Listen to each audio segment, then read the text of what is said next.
देख रहे हैं न्यूज़ एबीपी, सबसे पहले सबसे तेज खबर। उत्तर प्रदेश बांदा से मरौली खंड में अवैध खनन पर लगाम लगाने में नाकाम खनिज अधिकारी बस सेटिंग के भरोसे चल रही खदान। अब खबर विस्तार से। बांदा के मोरम खदान संचालन करने वाले कारोबारी और वाहन मालिकों से होने वाली आंधी कमाई ने सिस्टम को इस कदर जकड़ रखा है कि आने वाला हर अधिकारी और कर्मचारी इस सिस्टम में शामिल होकर दोनों हाथ से लाल सोने की कमाई बटोरने में लग जाता है। वसूली के अलावा नदियों में जमकर अवैध खनन करवाते एनजीटी नियमों की जमकर धज्जियां उड़ाई जाती हैं। मरौली बालू खदान संचालक वैसे भी अपने रसूख के लिए जिले में सोहरत पाए हैं। अभी तक मरौली बालू खदान में अवैध खनन और ओवरलोडिंग का तीर चलाकर लाल सोने की लूट की कहानी रची जा रही थी। अब कारोबारी के द्वारा किसानों की जमीनों पर जबरिया कब्जा करके रास्ता बनाया जा रहा है और खेतों में खड़ी फसलों को बुरी तरह से रौंदकर नष्ट किया जा रहा है।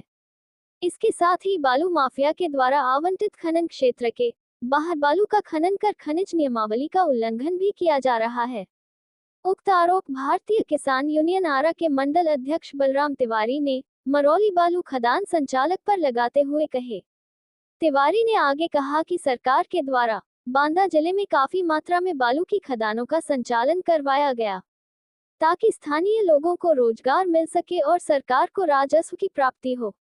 सरकार की मंशा के अनुरूप बालू माफिया के द्वारा खनन न करके प्रतिबंधित मशीनों के द्वारा बालू का खनन कराया जा रहा है, जिससे स्थानीय लोगों के पास से रोजगार का अवसर समाप्त हो रहा है और स्थानीय बेरोजगार मजदूर पलायन करने को बाध्य हो रहा है।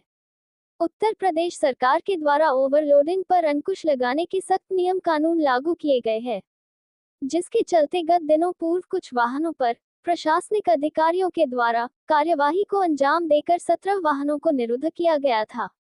बलराम तिवारी ने दिए गए अपने बयान में कहा है कि अगर प्रशासन के द्वारा मरौली बालू कारोबारी पर जल्द ही कार्यवाही नहीं की जाती तो किसान यूनियन सड़कों पर उतरकर मरौली बालू माफिया की मनमानी को रोकने के लिए प्रदर्शन करने को बाध्य होगा।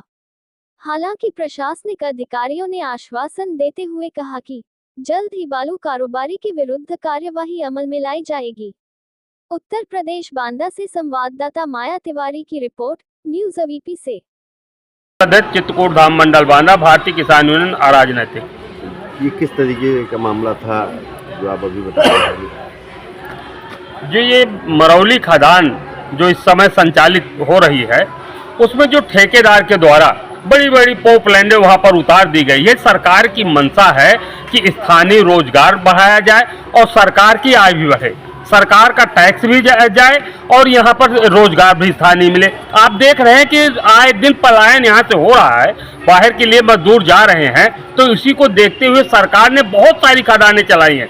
मगर यहाँ पर जितने भी बालू माफिया हैं, बड़ी बड़ी मशीनें डाल करके यहाँ का जो रोजगार है उसको छीनने का काम किया है। और जहाँ पर इनको खनन क्षेत्र मिला हुआ है, उस खनन क्षेत्र से बाहर खुदाई कर रहे हैं। और जब बाहर खुदाई कर रहे हैं, और एक जानकारी आपको दे दें कि जहां से रास्ता बना रहे हैं वहां पर किसानों को मुआवजा न देकर के जबरदस्ती किसानों को जमीन को रौंद रहे हैं, खड़ी फसलों को नष्ट कर रहे हैं। तो हम आपके माध्यम से शासन को बताना चाहते हैं कि ताकि ये यहाँ पर जो अवैध खनन चल रहा है, जो इनको क्षेत्र आवंटित है, उस क्षेत्र से हट करके अलग के जो खदान संचालित की जा रही है, बड़े बड़े पॉपलैंड मशीनें चलाई जा रही हैं, इनको अति शीघ्र प्रतिबंधित किया जाए, नहीं तो भारतीय किसान यूनियन किसानों को लेकर के एक बड़ा आंदोलन करने के लिए बाध्य होगी। आप अधिकारियों से भी मिले होंगे, आपने अधिकारियों से कहा होगा? अधिकारियों ने आश्वासन दिया है कि बहुत जल्द हम लोग कार्रवाई करेंगे। देखते हैं क्या कार्रवाई होती है, नहीं होती है तो हम अपने किसानों को लेकर के एक आंदोलन बहुत बड़ा करेंगे।